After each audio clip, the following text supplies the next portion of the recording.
लेकिन खबरें कल बाजार बंद होने के बाद कौन सी आई और साथ ही आज के लिए इंपॉर्टेंट ट्रिगर्स क्या हैं, जान लेते हैं दीपांशु से। दीपांशु बताएं।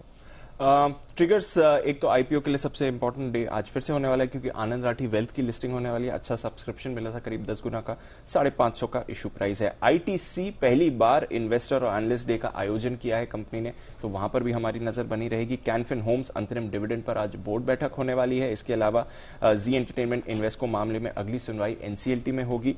टीटीके प्रेस्टीज स्टॉक स्प्लिट की आज एक्स डेट है, 10 रुपए का स्टॉक एक में स्प्लिट हो जाएगा। और finally ex date interim dividend की आप देखने वाले हिंदुस्तान जिंक 18 रुपए पर शेयर और एनएमडीसी 9 रुपए पर शेयर। तो स्टॉक्स में भी एडजस्टमेंट आज होने वाला है। आईपीओ अपडेट्स में दे दूं, एक तो डेटा पैटर्न्स, आज से आईपीओ खुल रहा है, 14 से 16 तारीख तक खुला रहेगा। प्राइस बैंड 555 से 585, जहां पर इशू साइज करीब 588 करोड़ का है, जिसमें से 240 करोड़ का फ्रेश इशू है और करीब 350 करोड़ का ओएफएस होने वाला है। मैप माई इंडिया आखिरी दिन दमदार सब्सक्रिप्शन, लगभग 155 गुना भरकर ये इशू बंद हुआ। रिटेल सब्सक्रिप्शन भी 15 गुना से ज्यादा था। मेडप्लस हेल्थ कल आईपीओ खुला था, अब तक 70% भर चुका है इशू। रिटेल सब्सक्रिप्शन ऑलरेडी 1.25 गुना हो चुका है। और मेट्रो ब्रांड्स आज है आखिरी दिन, अब तक सिर्फ आधा भरा है, करीब 52% इशू भरा है। रिटेल सब्सक्रिप्शन भी अभी तक पूरा नहीं हुआ है, तो देखते हैं आज इस पर क्या एक्शन रहेगा। पीरामल एंटरप्राइजेस, नजर रखिए, कल ये स्टॉक आपको काफी एक्शन में आते हुए दिखा था।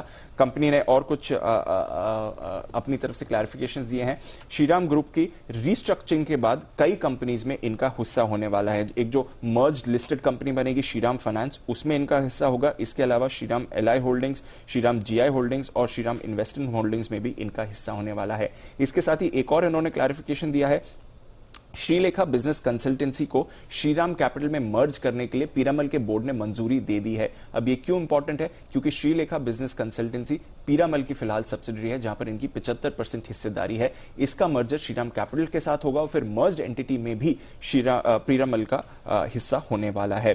ग्रीनलैम इंडस्ट्रीज कंपनी की तरफ से अपडेट्स आए हैं, अगले 2 से 3 सालों में करीब 950 करोड़ का निवेश करने वाली है। तीसरे लैमिनेट प्लांट को बनाया जाएगा और साथ ही प्लाईवुड और पार्टिकल बोर्ड के कारोबार में उतरने के लिए इन पैसों का इस्तेमाल किया जाएगा। प्लाईवुड और लैमिनेट कारोबार का कमर्शियल प्रोडक्शन FY23 की चौथी तिमाही से शुरू होगा, तो अभी भी करीब 1 साल दूर है। साथ ही पार्टिकल बोर्ड कारोबार का कमर्शियल प्रोडक्शन Q4 FY24 से शुरू होगा, तो 2 साल के बाद। इन्वेस्टर मीट है 16 तारीख को। इरकॉन इंटरनेशनल NHAI से करीब 1107 करोड़ के ऑर्डर के लिए सबसे कम बोली इस कंपनी ने लगाई है। स्पाइसजेट और इंटरग्लोब पर रखिए नजर, गुजरात सरकार ने ATF पर वैट 5% से घटा दिया गया है। वीगार्ड 20 दिसंबर को बोर्ड की बैठक है, जहां पर एक स्ट्रेटेजिक इन्वेस्टमेंट पर कंपनी चर्चा करने वाली है। और फाइनली कैंप्स, कल हमने देखा था मार्केट ओपनिंग के बाद बड़ी ब्लॉक डील हुई थी। यहां पर प्रमोटर ग्रेट टेरेन इन्वेस्टमेंट ने करीब 35 लाख शेयर्स बेचे हैं और उसके सामने प्लूटस वेल्थ मैनेजमेंट में 2750 के भाव पर 6 लाख शेयर्स खरीदे हैं। ओके, तो ढेर सारी खबरें हैं दीपांशु, शुक्रिया खबरों वाले शेयर हमें बताने के